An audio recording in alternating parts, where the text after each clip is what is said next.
Arrakana waa'ee kiyyaa fi waa'ee ustaazara dubbachuu barbaadeetinani. Assalaamu alaykum warahmatullahi wabarakatuh. Sheer naaf godhaa yoo dandeessanii. Duraan dursa kaniin jechuu barbaadu. Dhugaa dubbachuudhaaf gaafa ani ustaazni waliin jirru maatiin ustaazaa maatii hedduu na jaalatanii fi maatii hedduu na kabajanii turanii. Har'a garuu hireen adda nu baastee jirti anaaf ustaazaa.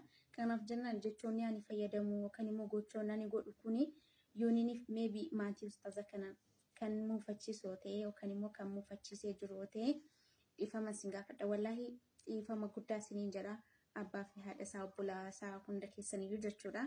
Itti aansuudhaan immoo ustaazallee wanti ani gochaa jiru maybe komentiin ani barreessu wantoonni tokko tokko yoo jireenya kee irratti kan miidhaa fidan ta'e gaa'ela kee irratti kan miidhaa fidu ta'e dhiifama narraa ta'e dhiifama guddaa si gaafadha. Ani jireenya kee keessaa baheetiin jira.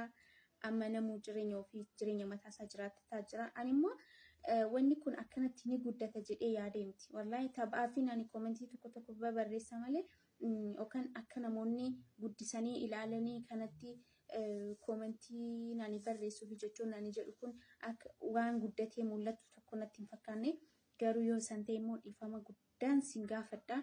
Itti aansuudhaan immoo hawaasa keenya hawaasa bal'aa isinillee dhiifama wanti nani godhaa jiru kun tarii jireenya ustaazarratti wanni biraanii fida yoo ta'e dhiifama siniin jedha. Itti aansuudhaan immoo ustaazni kan gandaa miti.